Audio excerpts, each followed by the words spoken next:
Content warning. The content of this podcast is intended for informational and educational purposes only and should not be considered medical or psychological advice. The views expressed are those of the hosts and guests and do not necessarily reflect the opinions of any professional organizations. If you or someone you know is experiencing mental health issues or a crisis, please seek help from a qualified mental health professional or contact a crisis support service by dialing 988.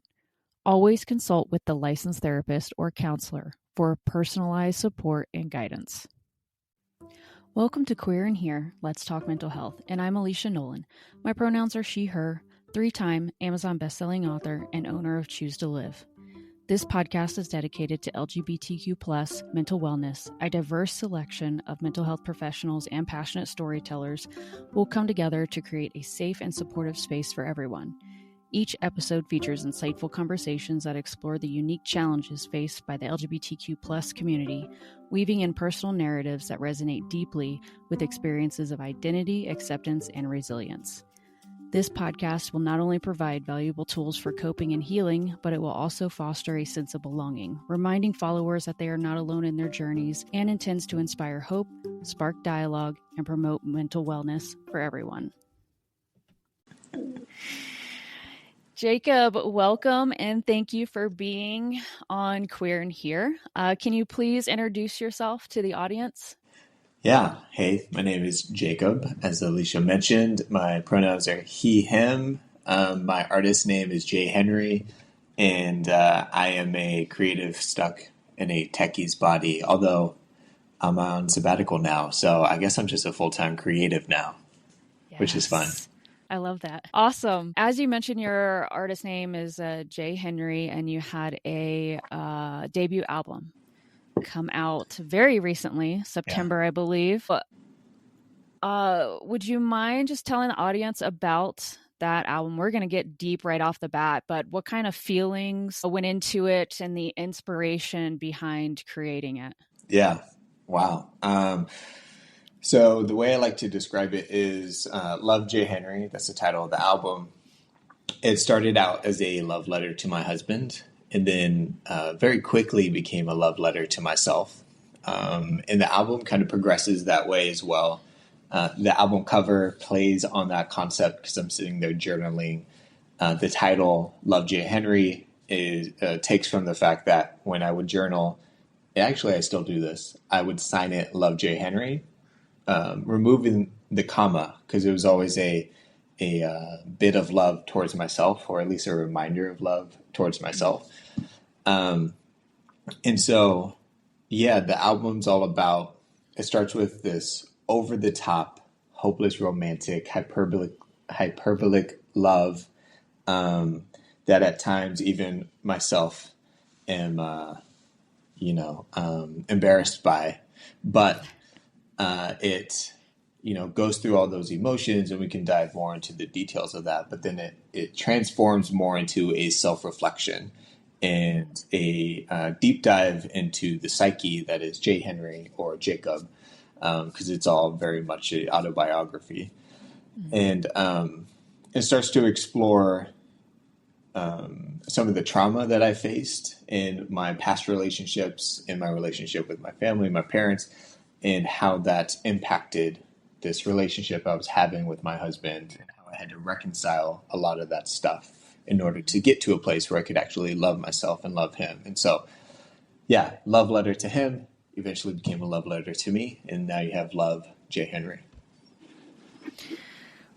One reason why I think that's just incredible, the name itself and how it came about, is the expression of love to yourself, mm-hmm. and how important self-love is from a mental health perspective.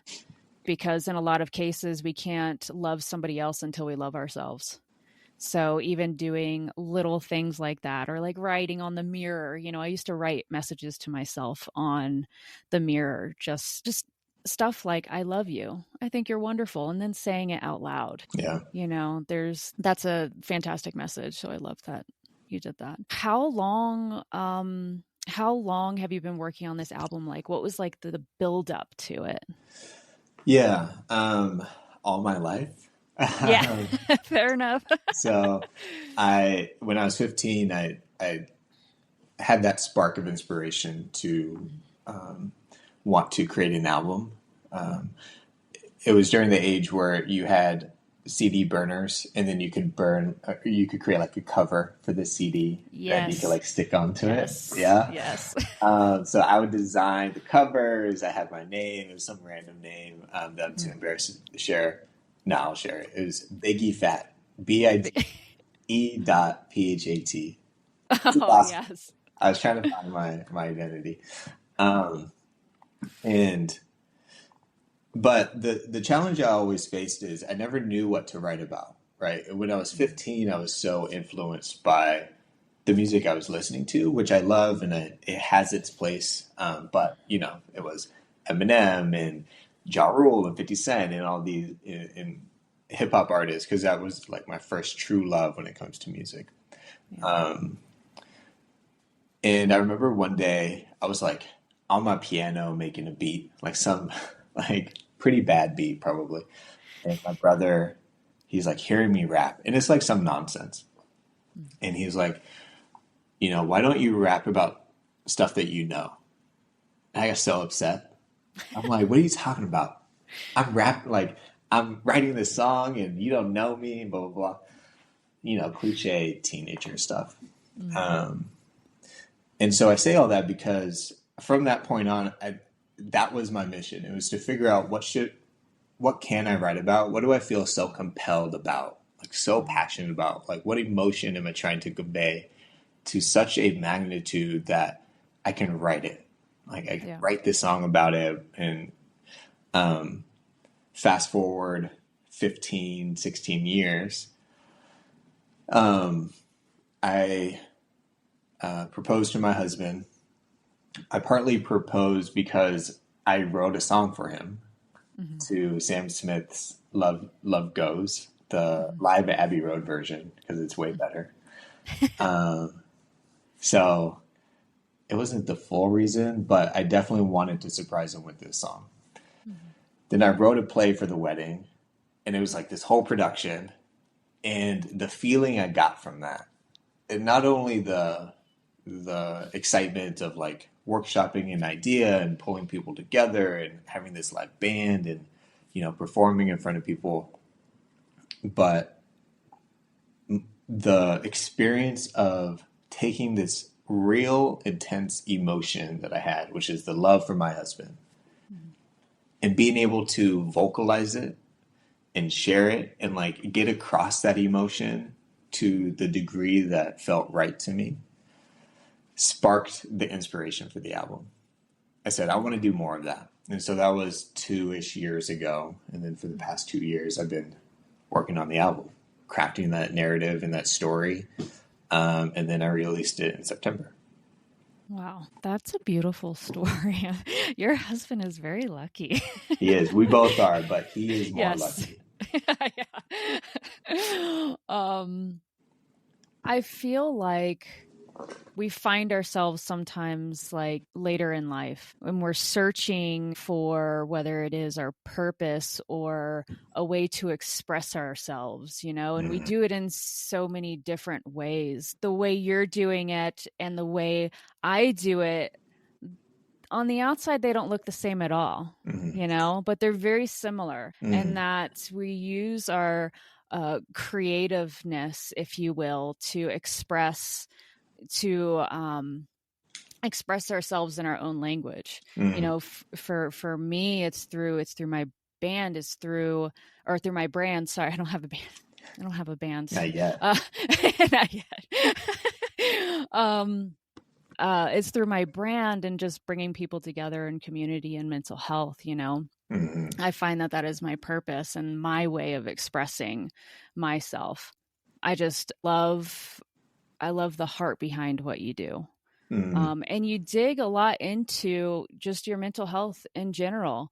And there's so much respect behind that, a lot of it, because again, there's a connection here in terms of like reducing the stigma around mental health. And I want to ask you, do you recognize that importance specifically in the music that you're creating?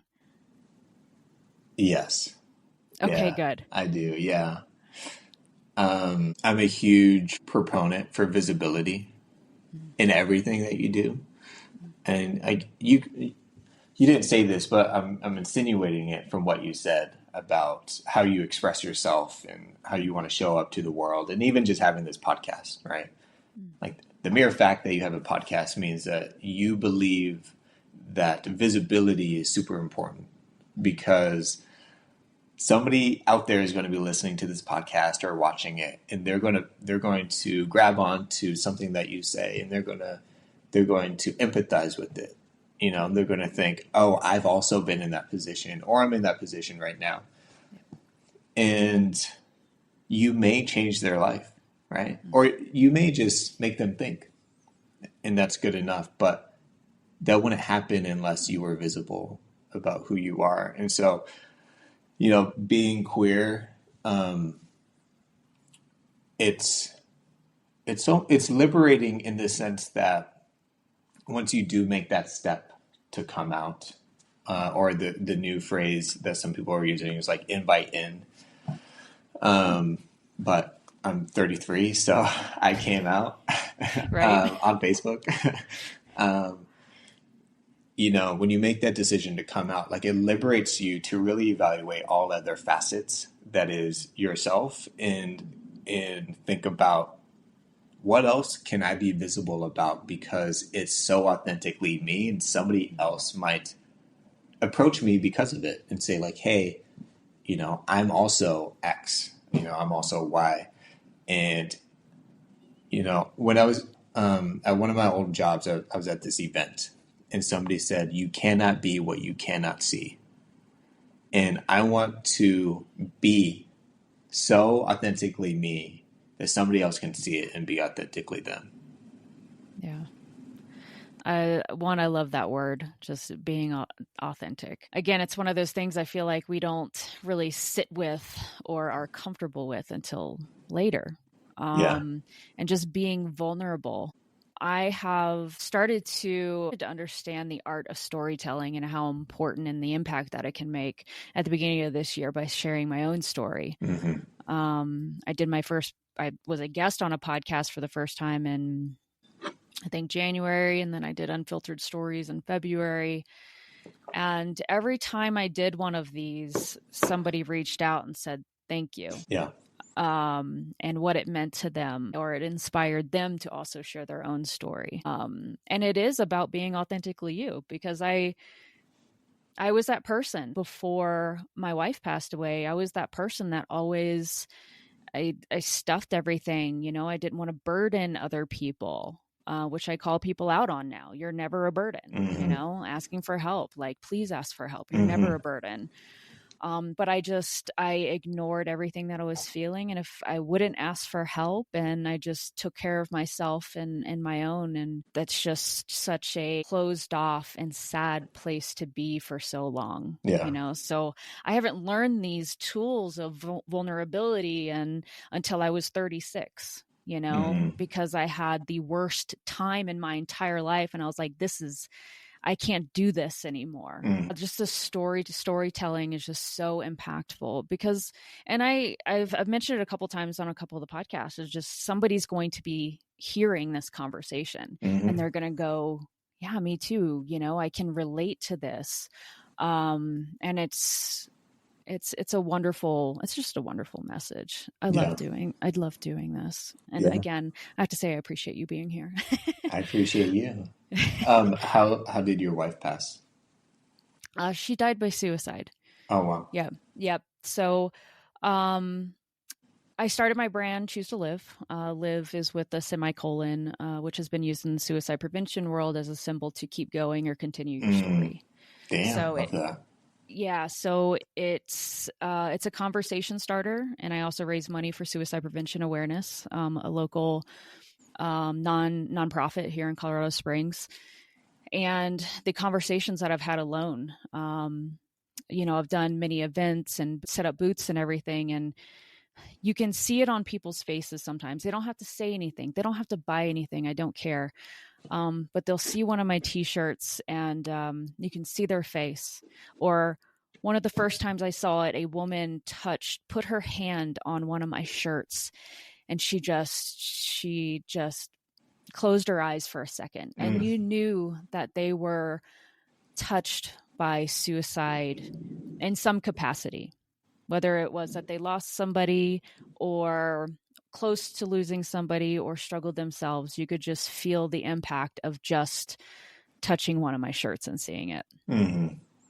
So that has been my mission since then, and it has been very fulfilling for me. And I have found my purpose now by just getting people to talk about mental health. Wow. Just reducing that stigma. Yeah.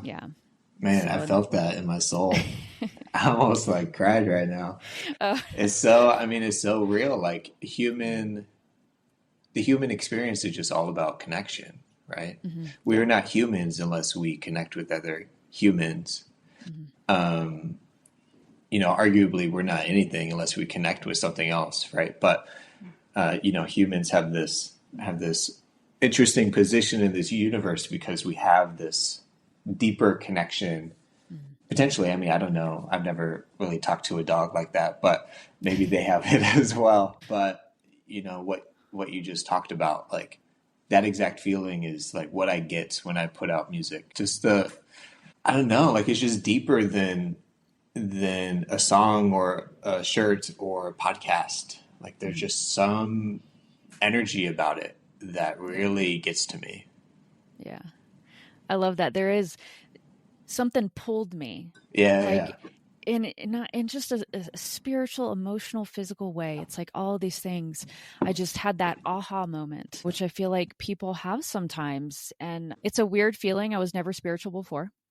Yeah. Right. But now it's like I'm a believer in the sense of like when I feel something, like I pay attention to it. Yeah. You listen to it. You got to listen to it. Yeah.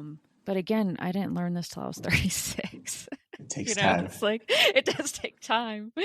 Yeah. Did you ever have like that just aha moment? This is what I'm meant to be doing. This is my purpose. This is how I'm going to spread my message and connect with others. Yeah.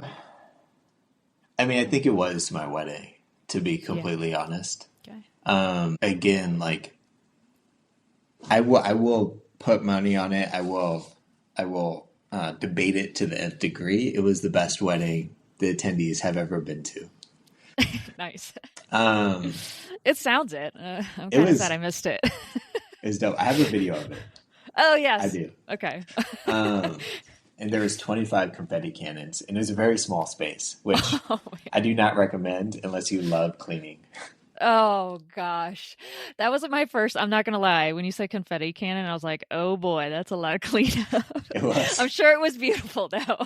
It was worth it. It was definitely okay, good. Yeah. But just the elation. Now, it was my wedding, right? So there's already these emotions wrapped around it because you're having this ceremony, whatever that may be for you. But you're having this ceremony where you're solidifying your commitment and your love to this person, right? And that's why people go to weddings, because they want to feel that.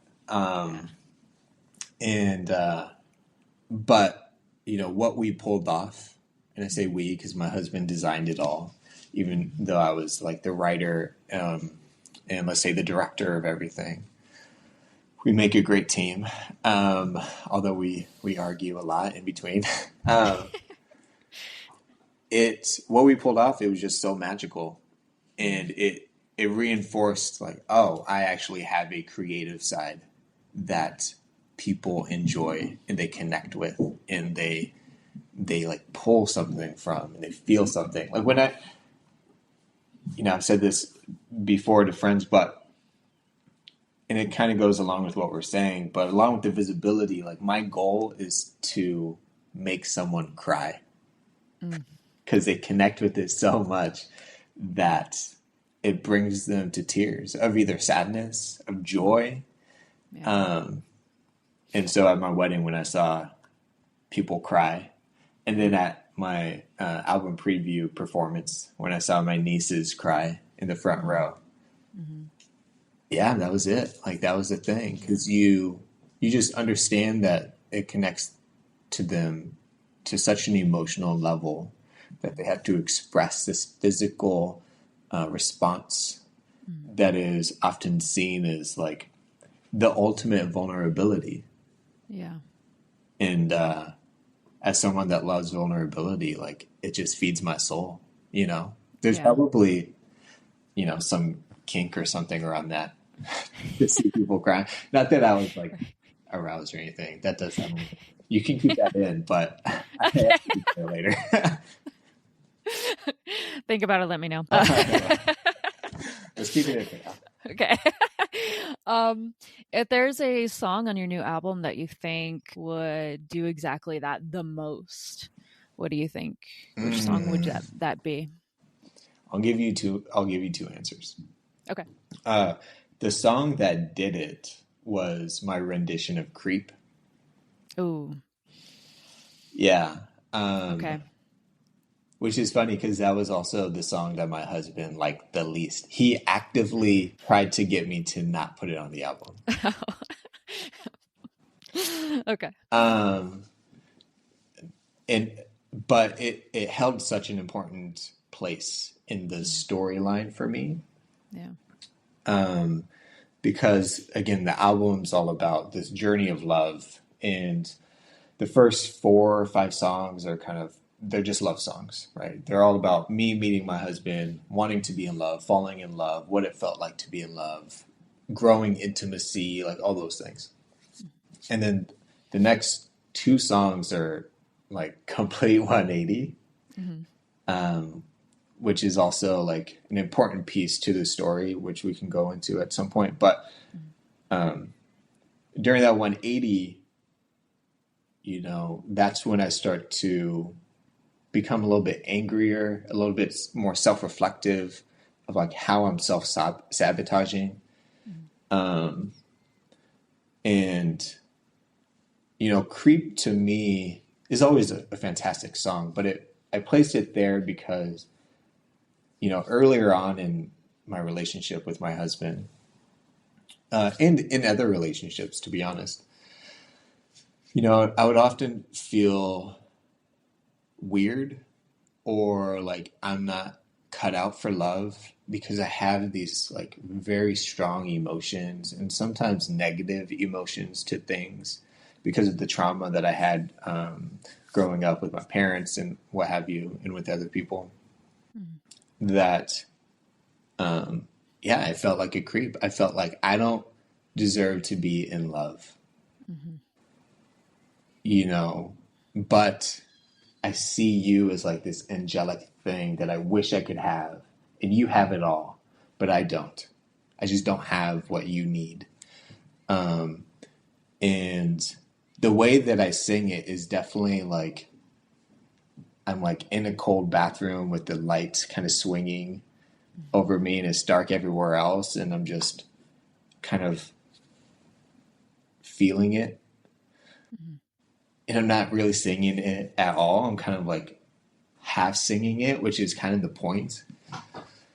And I remember during my album preview performance, everyone was crying. Wow. Which means I'm a fantastic actor. But it also, it served the purpose I wanted it to serve. Right. Yeah. And I think regardless of who you are, you know what that feels like. Yeah. So that's the first song. Okay. The second song is one that I think holds the most importance to the album, but I don't think many people understand why it's important. And that's the opening song called When. Okay. So When is the song about a hopeless romantic, myself, talking about like when I fall in love, it's going to be this grandiose thing that they will study for ages. It's going to be Shakespearean in nature, Romeo and Juliet, Tom Hanks and Meg Ryan and You've Got Mail, or the thousand of other movies that they did, which I'm a huge fan of. Yes. It's going to be artful. They're going to put us up in the MoMA or the Louvre, and people are going to gaze at the love that we created. And one of my favorite lines is, "When I fall in love, not even death will do us part." And it's at the beginning of the album, and again, the album is very much a story. It's very much written like a play with scenes and sequences. And when you first listen to the song, it's exactly what I told you. It's this person, they're hopeless romantic, and this is how they think about love. You listen to the album and you realize that person had no idea what love is about. Love is heartbreak, it's challenges, you feel like a creep, you have to learn to love yourself, you go through all these emotions. Yep. But the album's also written to be listened to again. And once you listen to the song again, not only do you, again, hold this situational irony of this person doesn't know what they're talking about, but the other facet to that prism is that, wow, this person went through all that stuff and still feels like love is the greatest thing that you could achieve. Yeah. And I love that song. Yeah. Yeah. I have a strong appreciation for music that tells a story, and the deeper the story and the feelings you can get from it. I feel as though music now lacks that a lot of times. I don't hear very many good stories told in music, like on a deeper level. Yeah. So that's incredibly powerful. Love itself. Everybody loves love, but it's a journey to get there too. Yeah. It's ups and downs, it's roller coasters. We're not going to sugarcoat anything. Like, we all love, but it is a journey to get there sometimes. So the first song on your album. Okay, I got you. That's my favorite. I get so hyped. I'm like, yeah, I don't know. It just gets me going. I just love it.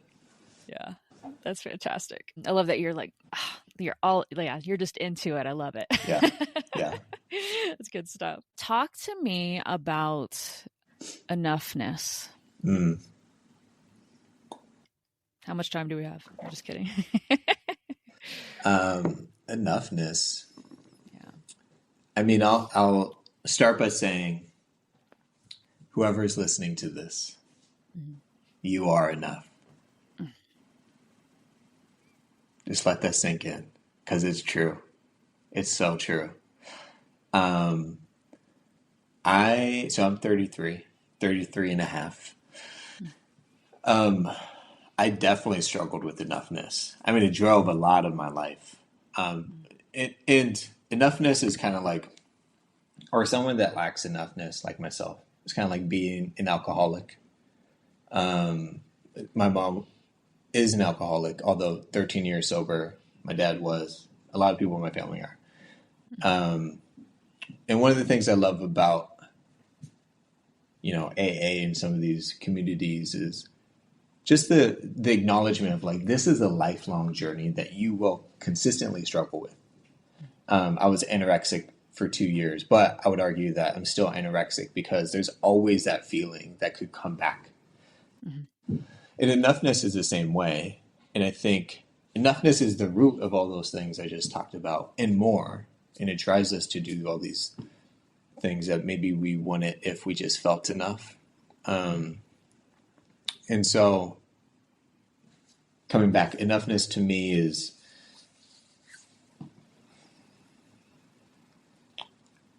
it's like the belief. It's like the strong held position that no matter what happens, this core truth remains true. And that is, I am enough.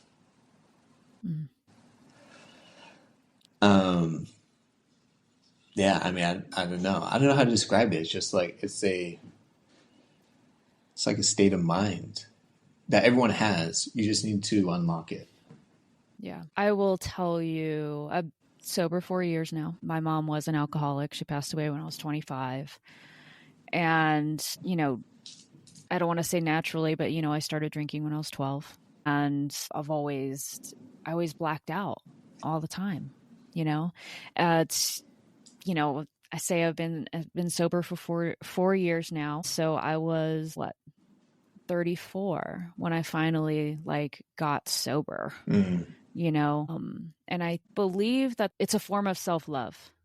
mm, you know mm, it's I did that for myself. I did it for other people too, believe me, but but but I did that for myself to show myself love, and mm, because I knew there was a piece of me that believed that I was enough to hold on to that.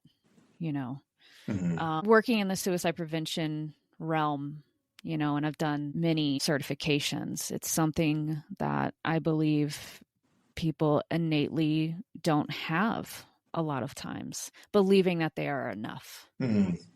to stick around, or they are enough for love. Abandonment issues was a big part of that for me. Yeah. Here we go. Yes. Yes. When you grow up with it, my mom left when I was 11. Yeah. Parents split. She went to another state, and living in a narcissistic family system, trying to prove my love to my mom, who just never really, she didn't know how to be a parent. She didn't have the emotional intelligence or to even teach me the skills for life. Mm. Um, and then when my wife died by suicide, it was like the ultimate abandonment, you know? Yeah. It's like, especially when, that was the first person that I actually felt love from, Yeah. who truly loved me, Mm. who I felt that love from her. And then she left. So I struggled deeply Mm. with, I've done a lot of work, and I've done a lot of work. um, but learning how to love myself, and it's possible. I mean, people do struggle with it, and I try to remind people that they are enough all the time. And people need to believe in that themselves, but it's Mm. also nice to hear it from an external source as well. So what you did there, telling everybody that you are enough, and just let it sink in. Yeah. Just and also, I want everybody to look in the mirror and tell themselves that every morning when they wake up, Yeah. because you will believe it. If you don't now, you will absolutely believe it. By Man, that's making me tear up. By saying that to yourself every single day. Yeah. So, My therapist, who I love, she put me on this regimen. I mhm. don't know when it was. I was definitely in the middle of writing this album. Um, the last song on the album, which is also like the third song I'd probably put in that list, and I also love it. Like the end of that song is just crazy. It's just crazy.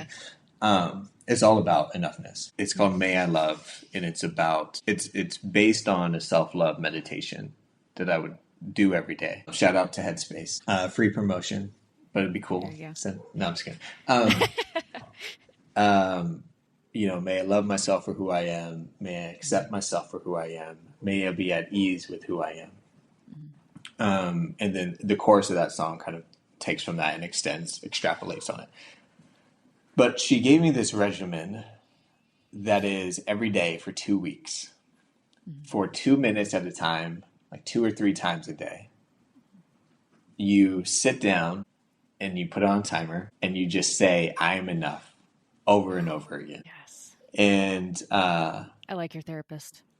you would like her. You would like her. She's incredible. She's incredible. We're basically, yeah, I mean, we're basically just friends. And it was so, like, when she told me, I was open to it, but I'm a healthy skeptic. So I'm like, okay, whatever. But I mean, it changed whatever wiring was in my brain to at least start um, putting me in that perspective, shifting my lens from I'm not enough to I am enough, right? And when you shift that lens, stuff will still keep happening to you. You're going to still be put in situations, but you come back to that lens of like, wait, hold up.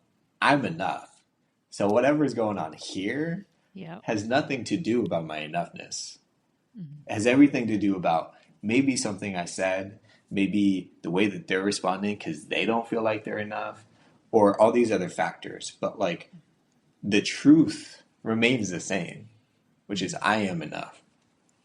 Um, and so I love that like practice. And there was this one day, my sister called me. My sister is older than me. She's like 13 years older than me. She practically helped raise me. She's like a second mom.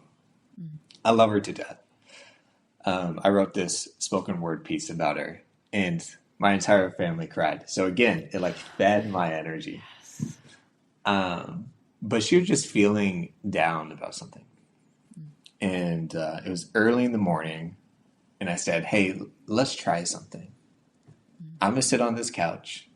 You're going to sit on your couch. We're going to stay on the phone. I'm going to set a timer for 2 minutes. And I want you to say to me that I am enough. Not me, her. Mm-hmm. And you could tell she was like hesitant.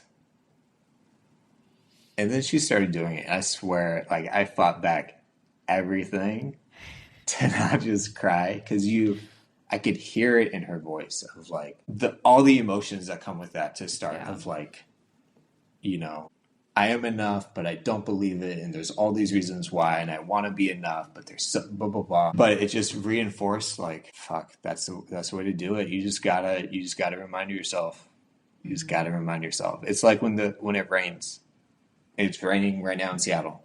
You just gotta remind yourself, oh, the sun will rise tomorrow or the next day or at some point. Or this rain is meant to be here. But the core truth of like, I am enough, this is enough, whatever, it remains the same. Nothing changes that. Yeah. Did you one? I think that's beautiful. And I started tearing up. There's something about relating to the beginning phases of trying to convince yourself that you're enough, like that flood of emotions. I remember when I first started telling myself that, looking in the mirror and saying, I love you. And all the thoughts that wanted to like tell me no you don't, Yeah, and just yeah, kind of yeah. fight it. Like every emotion, just I remember just building up every time I said it to myself. So that's beautiful that you had her do that. And I hear that skepticism, like, what, you want me to do what? But it's so powerful, and it seems just like, yeah, okay, whatever. But no, there's so much power behind it. And the way that we talk to ourselves, there's so much strength and power behind it. 5, 10, 15 years ago, I would have been like, yeah, whatever. But now I'm a firm believer, just having experienced it. When did you recognize that you really struggled with feeling like you were enough? Mm. Um, Damn, I don't even know. Mm.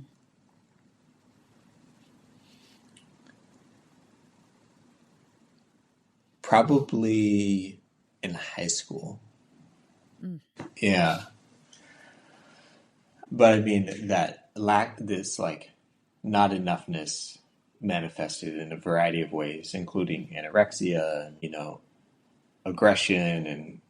And but I think in high school is when, I mean, so both of my parents were drug addicts. They were alcoholics at the same time. I love both of them deeply. My dad passed in 2020 from cancer. My mom's still around. I love my mom.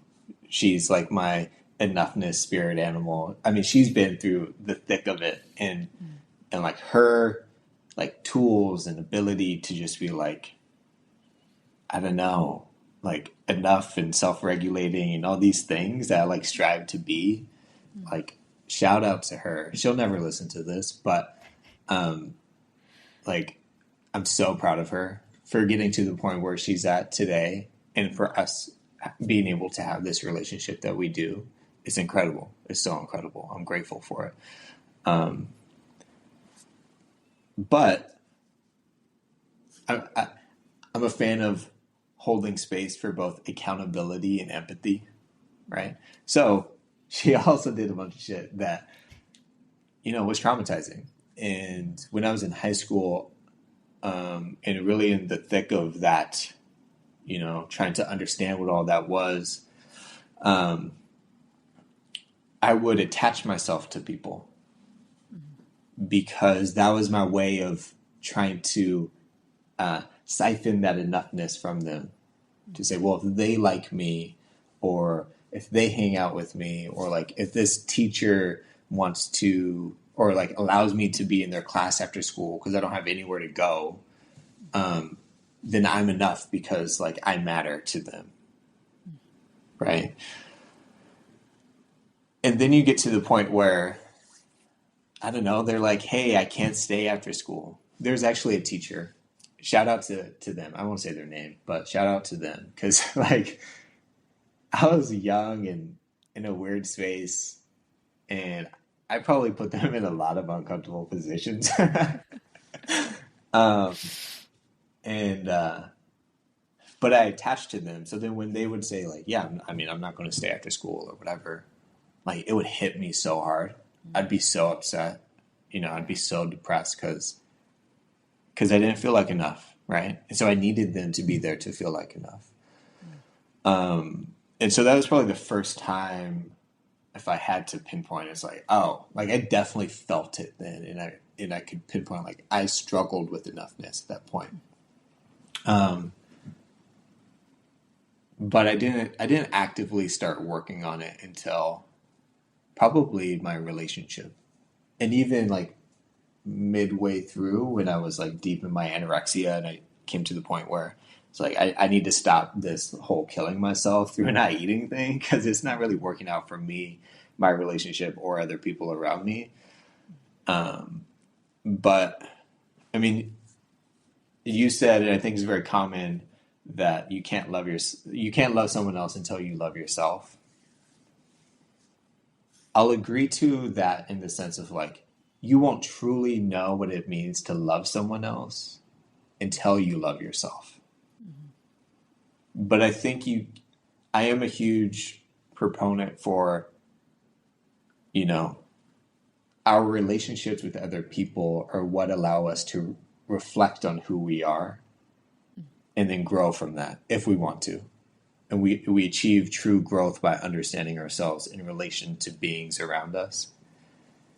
And so my husband was like a huge arbiter of that, catalyst for that, for me to understand like, oh, I'm kind of being an asshole. Let me really evaluate why that is and where that's coming from and all these things. And like, oh, that's coming from this. Well, let me work on that. Yeah. Yeah. The self-awareness of all of that is not a common thread among all people. It's really not. I love talking to people who have that awareness. It's so fascinating to me to have that deep understanding of how you operate as a human being, mentally and emotionally. It's a powerful tool and so infectious. Going back to people who listen to this, like I really hope that they hear all of that for themselves, and pay attention to those feelings that they're having, Yeah.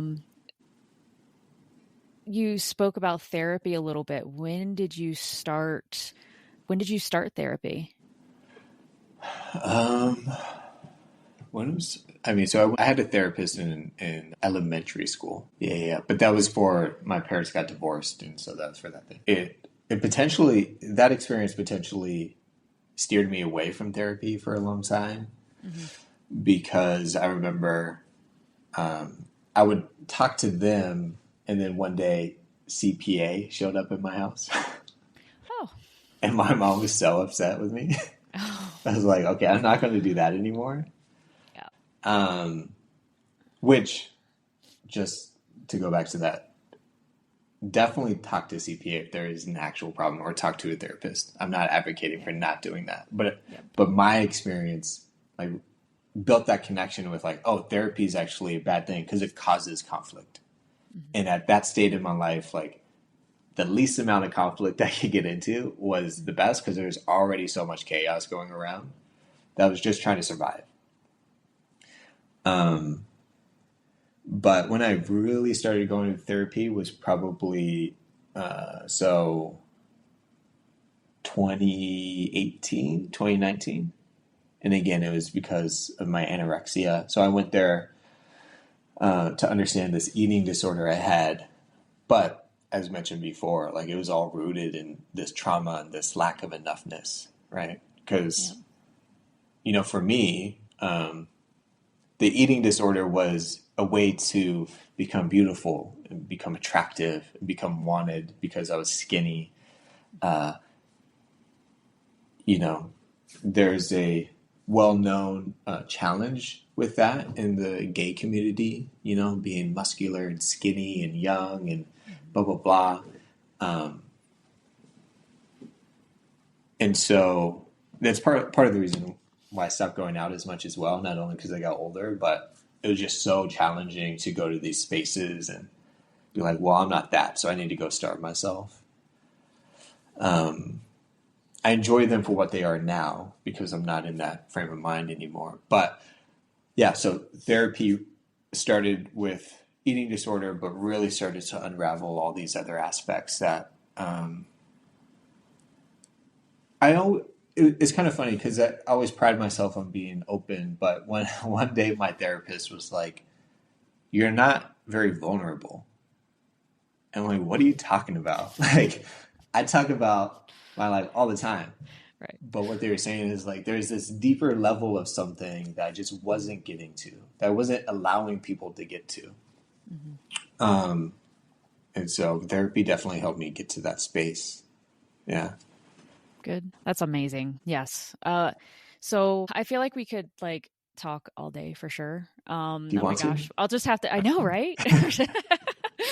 We'll have to have a part 2 to this conversation. What I always like to ask my guests before we get off of here is if there was one more little nugget of advice that you would like to share with the queer community, what would it be? It's my favorite. Damn. Not that you haven't shared a ton of advice throughout this entire time, but Yeah. Well, I'd say I'm going to give 2. That's okay. okay. Absolutely. Okay. The first one is because I just want to reiterate it. We've already done it, but Yeah. you are enough.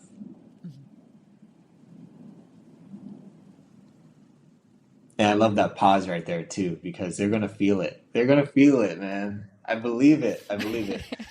I think the other one is, in the US, we're in an interesting time because of various perspectives, and I won't get super political, but I think the core of what I say remains true. Regardless of what happens, I have a firm belief that there's more people that are good and that love people, including queer people, and want us to be happy and live our queer lives in next to their non-queer lives.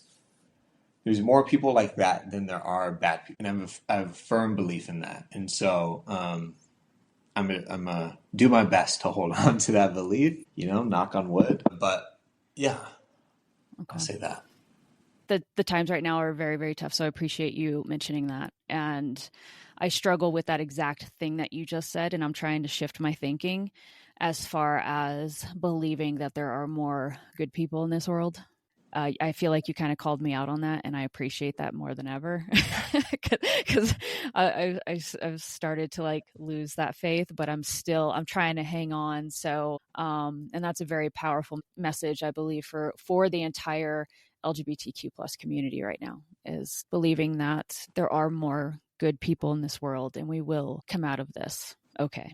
Yeah. I mean, just a last comment on that. Our queerness is rooted in love. Yes. By definition of it. Right. Yes. And I will be damned if someone tries to take that away from me or any of us. Absolutely. Because innately that's what we're all about. So that's what we're going to be. That's it. That's what we're going to be. I love it. I love it. All right. Well, thank you so much for being here today and being on the podcast and sharing your music. Can you please tell everybody where they can follow, subscribe, listen to your empowering music? Yeah.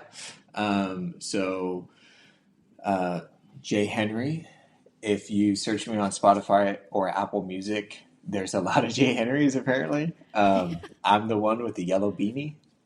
There you go. My album has a neon sign on it that says love. Then, from a social perspective, the THEE dot J Henry, JHENRY. And I mainly post on Instagram and all that. Yeah. And I'll definitely add those to the description and everything so people can also see that as well. So Perfect. yes. Please leave comments for Jacob or myself about this episode. You can also follow Queer and Here on Instagram, Facebook, and TikTok at Queer and Here Podcast. Thank you so much for tuning in. You are loved. You are enough. Please lean on each other and ask for help when needed. See you next time.